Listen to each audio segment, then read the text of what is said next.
اعوذ باللہ من الشیطان الرجیم بسم اللہ الرحمن الرحیم قال تزرعون السبع سنین دأبا فما حصدتم فذروه في سنبله إلا قلیلا مما تأکلون صدق اللہ العظیم رب اشرح لی صدری ویسر لی امری واحلل عقدۃ من لسانی یفقہوا قولی ربی یسر ولا تعسر وتمم بالخیر آمین یا رب العالمین۔ آج کے سبق میں ہم انشاءاللہ تعالیٰ سورہ یوسف کی آیت نمبر 47 کو گرامیٹیکلی انالائز کریں گے۔ آیت کی تلاوت میں نے آپ کے سامنے کر دی ہے اور آپ آیت کو اسکرین پہ لکھا ہوا دیکھ رہے ہیں۔ تو چلتے ہیں سب سے پہلے آیت کے حصے کرنے کی طرف، اور اس آیت کے ہم 2 حصے کریں گے، اس لیے کہ ہمیں اس آیت میں ایک ہی وقف کی علامت نظر آ رہی ہے جو کہ دأبا تک ہے۔ تو پہلا حصہ جو ہوگا وہ ہوگا قال تزرعون السبع سنین دأبا، اور دوسرا حصہ ہوگا فما حصدتم فذروه في سنبله الا قلیلا مما تأکلون۔ تو پہلا حصہ جو ہے اس کے الفاظ پہ بات کر لیتے ہیں۔ اس میں قال فعل ہے اور واحد مذکر غائب کا صیغہ بہت دفعہ آ چکا ہے، یہ تو اب آپ کو ویسے ہی یاد ہو جانا چاہیے۔ تزرعون فعل مضارع جمع مذکر حاضر کا صیغہ ہے۔ زا، را اور عین اس کے روٹ لیٹرز ہیں، اور خان صاحب بتا رہے ہیں کہ یہ باب فا سے استعمال ہوتا ہے۔ زرع یزرع زرعن، جس کے معنی ہوتے ہیں کھیتی کو اگانا۔ اس کے بعد سبع کا لفظ جو ہے یہ اسم ہے اور 7 کے لیے استعمال ہوتا ہے، 7 عدد کے لیے استعمال ہوتا ہے۔ سنینا یہ سنونا کی مجرور فارم ہے، اور اگلا لفظ جو ہے وہ ہے دأبن، جو خان صاحب نے ہمیں ڈکشنری میں بتایا ہے کہ یہ لگاتار یا مسلسل کے معنی میں استعمال ہوتا ہے، اور آیت کا ریفرنس بھی یہی دیا ہے۔ دال، حمزہ اور با روٹ لیٹرز اس کے ذکر کیے گئے ہیں۔ تو الحمدللہ جی، جو پہلا حصہ تھا اس کے الفاظ پہ بات ہو گئی ہے۔ اب چلتے ہیں دوسرے حصے کی طرف۔ دوسرے حصے میں پہلا لفظ جو ہے وہ ہے فا، جو کہ ایک حرف ہے، اور اس کے بعد ماں ہے۔ یہاں پر ماں میں نے آپ کو بلو کلر میں دکھایا ہے، تو اس کا مطلب ہے کہ ماں اسم ہے، اور اسم موصول کے طور پر یہاں پر استعمال ہوا ہے، یا پھر اس ماں کو ماں شرطیہ بھی قرار دیا جا سکتا ہے۔ باقی ترکیبیں انشاءاللہ تعالی ہم مزید دیکھ لیں گے۔ حصدتم جو ہے یہ فعل ماضی جمع مذکر حاضر کا صیغہ ہے۔ ہا، صاد اور دال اس کے روٹ لیٹرز ہیں، اور خان صاحب نے اپنی ڈکشنری میں ہا، صاد، دال کو باب نون کے تحت ذکر کیا ہے۔ حسد یحسد حسادن، جس کے ایک معنی انہوں نے کھیتی کاٹنے کے لکھے ہیں، اور دوسرے معنی جو ہیں کسی چیز کو تحس نحس کرنا، اور کھیتی کاٹنا کے معنی میں استعمال کا ریفرنس جو ہے خان صاحب نے یہی آیت ذکر کی ہے۔ اس کے بعد اگلا لفظ جو ہے وہ ہے فا۔ یہ فا اگر ہم ماں کو شرطیہ مانیں گے تو اس فا کو ہم جزائیہ قرار دے دیں گے۔ ضرور یہ جمع مذکر حاضر کا صیغہ ہے، فعل امر ہے۔ واو، زال اور را اس کے روٹ لیٹرز ہیں۔ واو جو ہے یہ ڈراپ ہو چکا ہے، یعنی یہ غیر سی فعل کی قسم مثال سے ہے۔ واو، زال اور را اس کے روٹ لیٹرز کو اگر ہم با فا میں استعمال کریں تو یہ بن جائے گا وزرا یزرو، اور پھر تزرونا جو جمع مذکر حاضر کا صیغہ ہوگا اس سے فعل امر بنے گا، تو وہ ضرو کی شکل میں آپ کے سامنے آ جائے گا۔ وزرا یزرو اس کے معنی ہوتے ہیں کسی چیز کو چھوڑنا یا ترک کرنا۔ اس کے بعد اگلا لفظ جو ہے وہ ہے ضمیر، جو کہ ضمیر منصوب متصل ہے، واحد مذکر غائب کی ضمیر ہے۔ اس کے بعد پھر فی حرف جر ہے، جس کے بعد سنبل کا لفظ آپ مجرور فارم میں دیکھ رہے ہیں۔ سنبل کے لفظ کے بعد جو ضمیر ہے وہ ضمیر مجرور متصل ہے، واحد مذکر غائب کی ضمیر ہے، اور الا حرف استثناء ہے۔ قلیلاً لفظ منصوب ہے، اسم ہے۔ مما، جس کو میں نے بریکٹ میں کھول کے آپ کے سامنے لکھ دیا ہے کہ یہ من اور ما کا مجموعہ ہے، جس میں من حرف جر ہے اور ما اس میں موصول ہے۔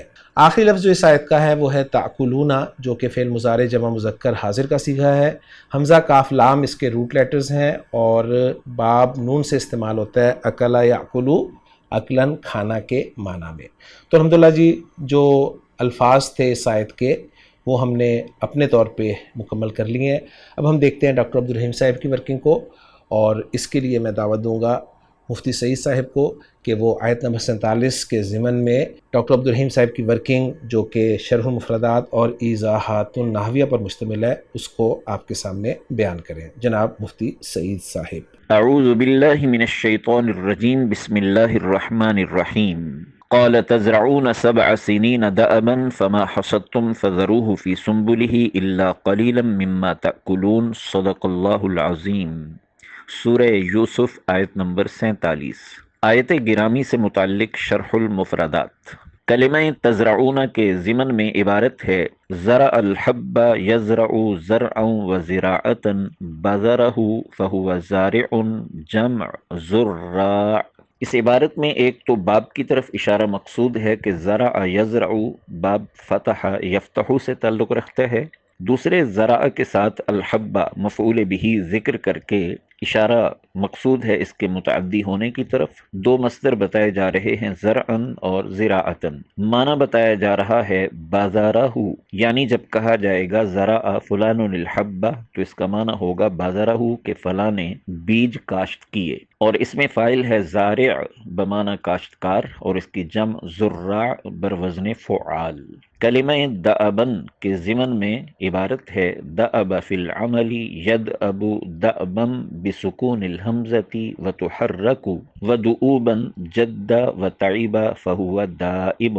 اس میں ایک تو باب کی طرف اشارہ مقصود ہے کہ دأب یدأب باب فتح یفتح سے تعلق رکھتا ہے، اور دأب کے ساتھ مفعول بہ ذکر کرنے کی بجائے فی العمل جار مجرور ذکر کرنا اس کے لازم ہونے کی طرف اشارہ ہے۔ تین مصدر بتائے جا رہے ہیں دأبن سکون حمزہ کے ساتھ، اور دأبن حمزہ کی حرکت یعنی فتحہ کے ساتھ، اور دؤوبن بروزن فعول۔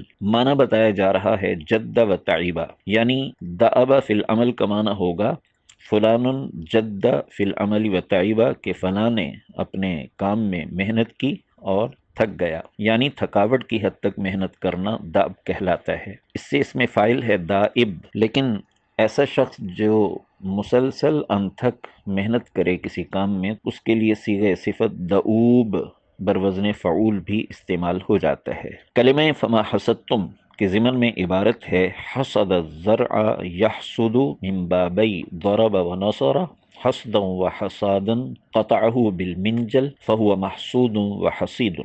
عبارت میں ایک تو باب بتائے جا رہے ہیں حسد یحسد اور حسد یحسد، یہ باب ضرب اور نصر دونوں سے آتا ہے۔ حسد کے ساتھ الزرع مفعول بہ ذکر کر کے اس کے متعدی ہونے کی طرف اشارہ کرنا مقصود ہے۔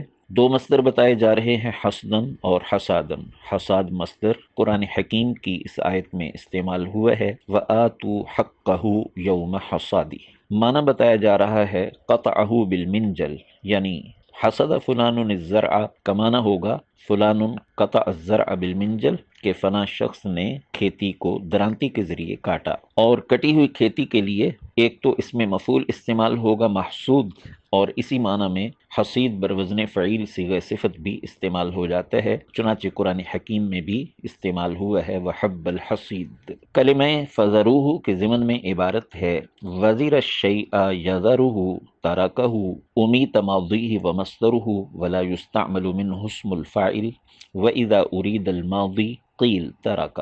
فی التنزیل ذرنی ومن خلقت وحیدا وفی السورة نفسها لا تبقی ولا تذر۔ ایک تو باب کی طرف اشارہ مقصود ہے کہ وزیرہ یذرو باب سمع یسمعو سے تعلق رکھتا ہے، وزیرہ کے ساتھ الشیء مفعول بہ ذکر کر کے اس کے متعدی ہونے کی طرف اشارہ ہے، اور معنی بتایا جا رہا ہے ترکہ، یعنی فلان وزیر الشیء کا معنی ہوگا کہ فلان ترک الشیء، فلاں نے فلاں چیز کو چھوڑ دیا۔ آگے امیت ماضیہ و مصدرہ کہہ کر یہ بتانا مقصود ہے کہ اس فعل سے ماضی اور مصدر مار دیے گئے ہیں، یعنی استعمال میں نہیں ہیں۔ فعل مضارع استعمال ہوتا ہے مثبت اور منفی شکل میں، یا امر و نہی استعمال ہو جاتے ہیں، لیکن ماضی استعمال نہیں ہوتا، اور مصدر بھی استعمال میں نہیں ہے۔ اسی طرح بتایا جا رہا ہے ولا یستعمل منہ اسم الفاعل کہ اس سے اس میں فاعل بھی استعمال نہیں ہوتا، یعنی وازر نہیں بولا جاتا۔ اور جب اس معنی میں ماضی مقصود ہو تو وزیرہ کی بجائے ترکہ استعمال کیا جاتا ہے۔ قرآن حکیم سے اس فعل سے، اس باب سے دو کلمات کا استعمال مثال کے طور پہ پیش کیا جا رہا ہے۔ چنانچہ سورۃ المدثر کی آیت نمبر 11 میں فعل امر کی شکل میں ذرنی ومن خلقت وحیدا، ذر فعل امر استعمال ہوا ہے، اور اسی صورت کی آیت نمبر 28 میں ہے لا تبقی ولا تذر، یعنی لا تذرو فعل مضارع منفی اس سے استعمال ہو رہا ہے۔ کلمہ تزرعون کے ضمن میں عبارت ہے تزرعون اخبار فی معنی الامر كقوله تعالی تؤمنون باللہ ورسولہ وتجاہدون فی سبیل اللہ باموالکم وانفسکم ذالکم خیر لکم ان کنتم تعلمون، فمعنى تزرعون ازرعوا۔ اس عبارت میں یہ کہا جا رہا ہے کہ آیت گرامی میں کلمہ تزرعون اگرچہ فعل مضارع کا جمع مذکر حاضر کا صیغہ ہے اور یہ جملہ فعلیہ خبریہ بنتا ہے، لیکن یہ اخبار بمعنی الامر ہے، یعنی فعل امر کے معنی میں ہے۔ چنانچہ تزرعون ازرعو کے معنی میں ہے کہ تم کاشت کرو سال سال مسلسل۔ یہ ایسے ہی ہے جیسے سورۃ الصف کی ان آیات میں یا ایھا الذین آمنوا هل ادلکم علی تجارۃ تنجیکم من عذاب علیم تؤمنون باللہ ورسولہ وتجاہدون فی سبیل اللہ باموالکم وانفسکم ذالکم خیر لکم ان کنتم تعلمون، کہ اے ایمان والو کیا میں تمہیں ایسی تجارت بتاؤں جو تمہیں دردناک عذاب سے نجات دلائے، کہ تم اللہ اور اس کے رسول پر ایمان لاؤ گے اور اللہ کی راہ میں اپنے مالوں اور اپنی جانوں کے ذریعے جہاد کرو گے، یہ تمہارے حق میں کہیں بہتر ہے اگر تم جانو۔ اس آیت گرامی میں تؤمنون اور تجاہدون فعل مضارع کے صیغے ہیں تزرعون ہی کی طرح جمع مذکر حاضر کے، لیکن جیسے یہاں یہ آمنو اور جاہدو کے معنی میں ہے، اسی طرح آیت گرامی میں تزرعون ازرعو کے معنی میں ہے۔ کلمہ دأبن کے ضمن میں عبارت ہے دأبن ای دائبین، حق الحال ان یکون وصفا نحو جئت ماشیا وقد یقع المصدر حالا نحو جئت مشیا وهذا غیر مقیس۔ مذهب سیبویہ والجمہور ان المصدر نفسه حال، وذهب الاخفش والمبرد الى ان المصدر مفعول مطلق لفعل مقدر وهو الحال، فقولنا جئت مشیا تقدیره عندهما جئت امشی مشیا، فامشی حال ومشیا مفعول مطلق، فتقدیر الکلام فی الآیت عندهما تزرعون تدأبون دأبا، ومما وقع فيه المصدر حالا فأخذناهم بغتة وهم لا يشعرون ثم ادعهن يأتينك سعيا، قال ابن مالك ومصدر منكر حالا يقع بكثرة كبغتة زيد طلع۔ اس عبارت میں یہ بتایا جا رہا ہے کہ دأبن مصدر جو حال واقع ہو رہا ہے یہ دائبین اس میں فاعل کے معنی میں ہے۔ باقی مصدر حال واقع ہو تو کیا خود مصدر کو حال کہا جائے گا یا اس کے اندر کوئی اور تعویل ہوگی؟ اس سلسلے میں تفصیل یہ ذکر کی جا رہی ہے کہ حال میں حق تو یہ ہے کہ حال وصف ہو، یعنی اس میں فاعل، اس میں مفعول، صفت مشبہ، کوئی صیغہ حال واقع ہو رہا ہو، جیسے جئت ماشیہ کہ میں آیا پیدل چلتے ہوئے، لیکن کبھی کبھی مصدر حال واقع ہو جاتا ہے جیسے جئت مشیہ، لیکن یہ مصدر کا حال واقع ہونا کہا جا رہا ہے هذا غیر مقیس، کہ یہ قیاس اور قاعدے کے خلاف ہے۔ اب اس میں دو مذہب ہیں، سیبویہ اور جمہور کا مذہب یہ ہے کہ ایسی صورت حال میں مصدر خود ہی حال کہلائے گا، اور جئت مشین میں ہم کہیں گے مشین یہ جئت کی ضمیر فاعل سے حال ہے، جبکہ اخفش و مبرد کا مذہب یہ ہے کہ مصدر یہاں خود حال نہیں ہوگا بلکہ مصدر مفعول مطلق ہوگا فعل مقدر کا، اور وہ فعل مقدر حال کہلائے گا۔ چنانچہ جئت مشین میں تقدیر عبارت ان دو حضرات کے نزدیک یہ بنے گی جئت امشی مشیا، کہ میں آیا جبکہ میں پیدل چل رہا تھا، تو اس میں امشی دراصل فعل مقدر حال واقع ہو رہا ہے اور مشین اس فعل مقدر کا مفعول مطلق ہے۔ ان دو حضرات کے نزدیک آیت گرامی کے کلمہ دأبن میں تقدیر عبارت یہ بنے گی تزرعون تدأبون دأبا، کہ تم کاشت کرو جبکہ تم یہ کام مسلسل کرو بن تھکے۔ تو ان کے نزدیک گویا تدأبون جو کہ فعل مقدر ہے وہ حال ہوگا اور دأبن اس کا مفعول مطلق ہوگا، جبکہ جمہور نحویین کے نزدیک ایسی تعویل کی ضرورت نہیں اور دأبن کو ہی حال کہا جائے گا۔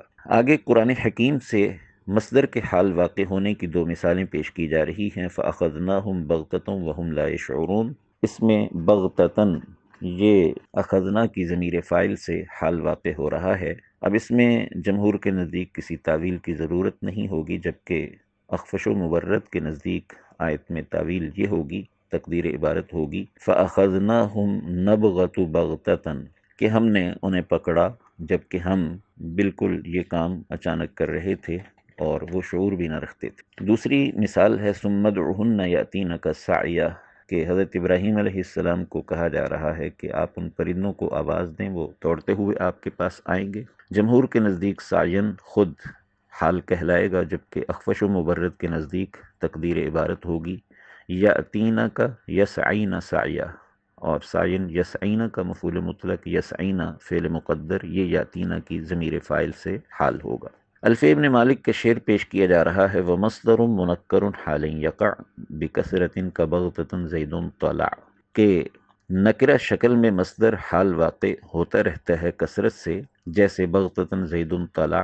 ضرورت شعری کی بنا پر جملہ یہاں الٹ دیا گیا، جبکہ درست ترتیب یہ ہے طلع زید بغتتاً، تو اس میں بغتتاً یہ زید سے حال واقع ہو رہا ہے اور مصدر ہے طلع زید بغتہ، زید اچانک نمودار ہوا۔ فما حسدتم فذروہ کے ضمن میں عبارت ہے ما ہونا شرطیت و جواب الشرط ذروہ اقترن بالفاء لأنہ فعل طلبی۔ کہا یہ جا رہا ہے کہ ما حسدتم میں ما شرطیہ ہے اور ما حسدتم یہ شرط ہے، اور اس کا جواب شرط ذروہ صیغہ ہے۔ اب ذروہ سے پہلے فا جو لایا گیا اس کے بارے میں کہا جا رہا ہے اقترن بالفاء لأنہ فعل طلبی، کہ یہ جواب شرط فا کے ساتھ مقترن اس لیے ہو گیا اور اس لیے مل گیا کہ یہ فعل طلبی ہے۔ جواب شرط پر فا لائے جانے اور جواب شرط کے مقترن بالفا ہونے کے 7 مواقع ہیں، جن میں سے ایک موقع یہ ہے کہ جب جواب شرط فعل طلبی ہو یعنی فعل امر ہو تو اس کے شروع میں بھی فا لایا جاتا ہے، چنانچہ یہاں لایا گیا۔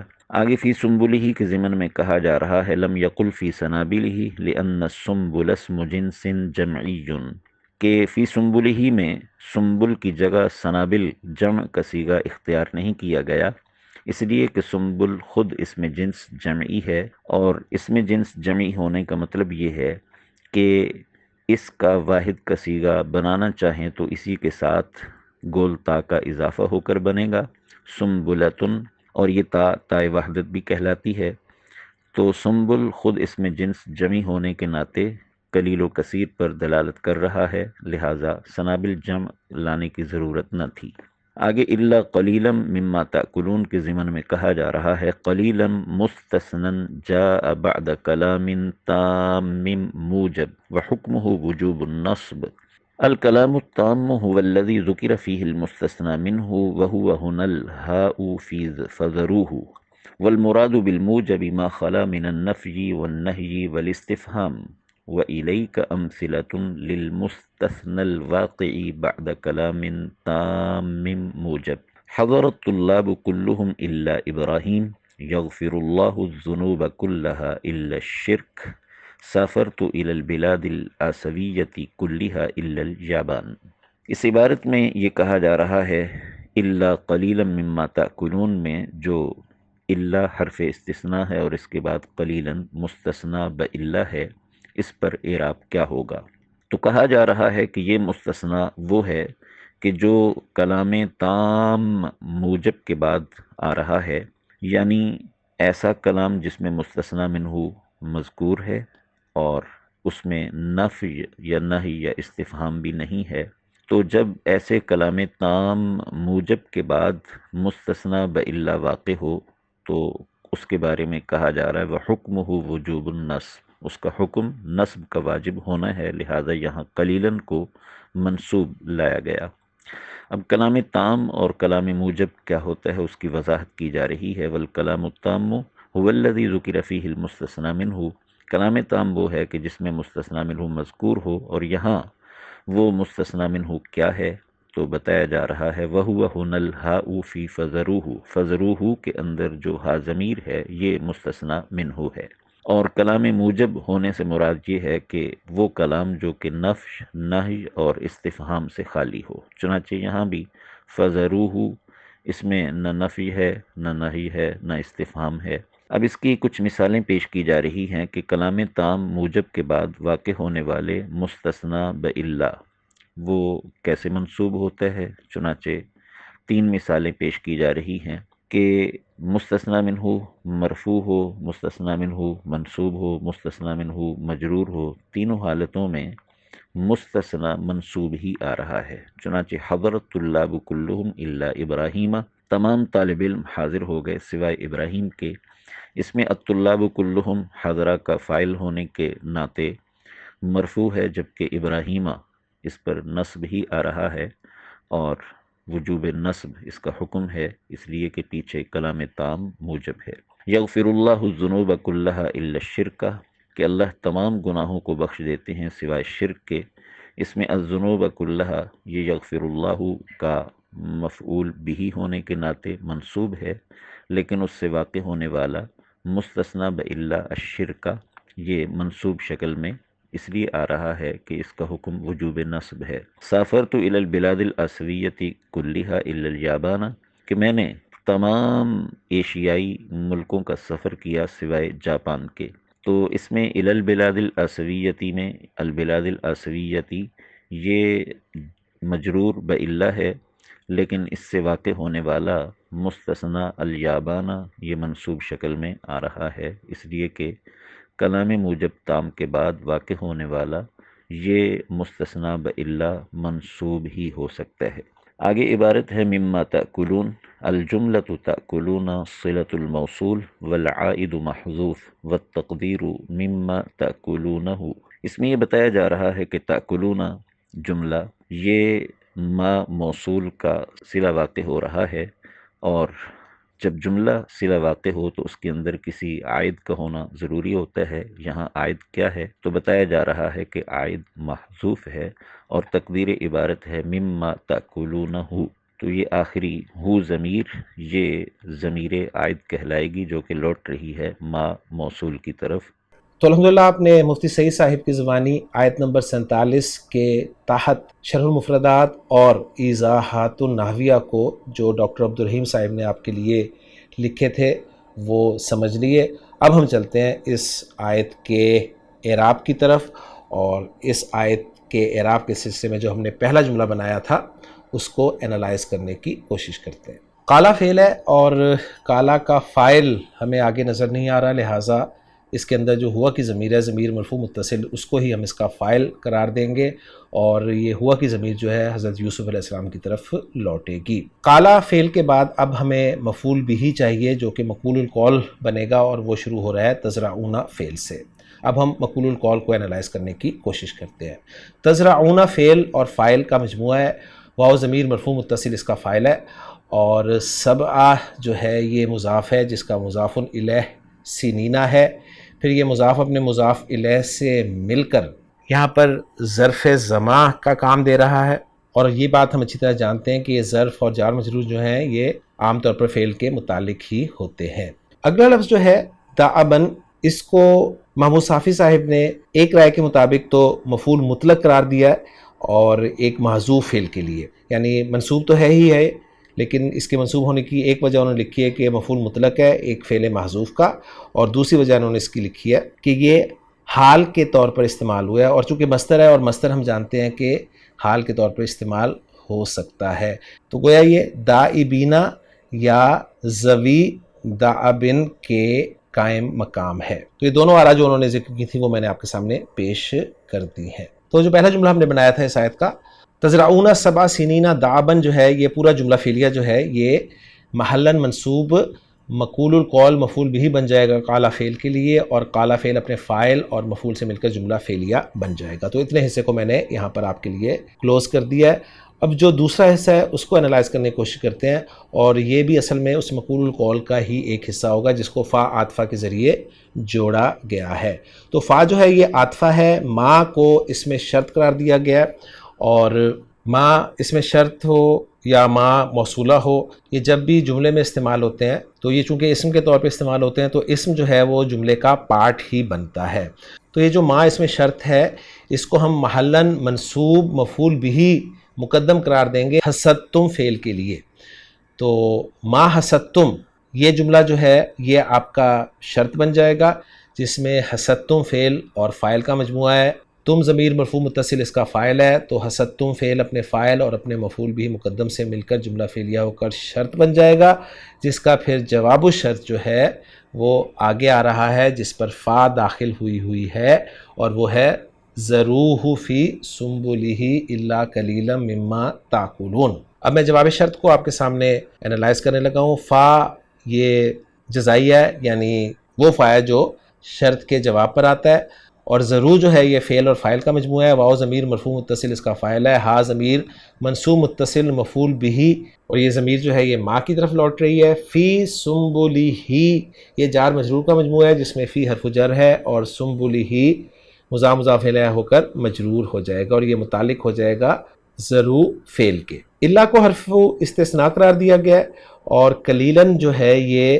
منصوب ہے استثناء کی بنا پر، اور اس کا مستثنی منہ جو ہے وہ کون ہے؟ تو ضرور میں جو ہا کی ضمیر ہے اس سے اس کو مستثنی قرار دیا گیا ہے۔ اس کے بعد آگے من حرف جر ہے، جس کے بعد ما اس میں موصول ہے جو کہ محلاً مجرور قرار دیا جائے گا، اور اس میں موصول اکیلا کبھی نہیں آتا، لہٰذا اس کے بعد جو تاکلون فعل ہے یہ فعل اپنے فاعل واو ضمیر مرفوع متصل کے ساتھ مل کر صلۃ الموصول ہو جائے گا ما اس میں موصول کے لیے، اور پھر ما اس میں موصول اپنے صلۃ الموصول سے مل کر محلاً مجرور ہو جائے گا من حرف جر کے لیے، اور من حرف جر اپنے مجرور سے مل کر یہ قلیلاً کے لیے صفت بنا دیا جائے گا۔ تو گویا جواب شرط یا جزا جو ہے اس طرح ہمارا انالائز ہو جائے گا۔ گویا ضرور والا حصہ جو ہے یہ فعل اپنے فاعل اپنے مفعول بھی اپنے متعلق سے مل کر جملہ فعلیہ ہو کر جزا یا جواب شرط بن جائے گا، اور پھر شرط و جواب شرط جو ہے یہ جملہ شرطیہ ہو کر اس کا عطف ہو جائے گا قالا کے مقول القول پر۔ تو الحمدللہ جو ورکنگ مجھے سمجھ آئی تھی وہ میں نے آپ کے ساتھ شیئر کر دی ہے۔ اب دیکھتے ہیں محمود صافی صاحب نے جملوں کو کس طرح انالائز کیا ہے۔ تو پہلا جملہ جو ہے قالا والا اس کو انہوں نے لا محل لا استناف بیانی قرار دیا ہے، اور تزرعون والا فی محل نصب مقول القول قرار دے رہے ہیں۔ حسدتم والا جملہ جو ہے اس کو وہ عطف قرار دے رہے ہیں تزرعون والے جملے پر، اور ضروح والا جملہ جو ہے اس کو انہوں نے محلاً مجزوم جواب شرط قرار دیا ہے، جس پر فا کا داخلہ جو ہے وہ واجب ہے، اور تاکلون والا جملہ جو ہے اس کو انہوں نے صلۃ الموصول قرار دیا ہے، اور صلۃ الموصول جیسا کہ ہم جانتے ہیں اس کا کوئی اعراب نہیں ہوتا، اور اس جملے میں جو آیت تھی اس کو انہوں نے معذوف قرار دیا ہے، اور آیت ہم جانتے ہیں کہ بہت ضروری ہوتی ہے صلۃ الموصول والے جملے میں جو اس میں موصول کی طرف لوٹتی ہے۔ تو گویا ورکنگ ہماری تقریباً ملتی جلتی ہے محمود صافی صاحب کی ورکنگ سے، تو آیت کا انالیسز مکمل ہو جاتا ہے۔ اب ہم دیکھتے ہیں اس آیت کا ترجمہ۔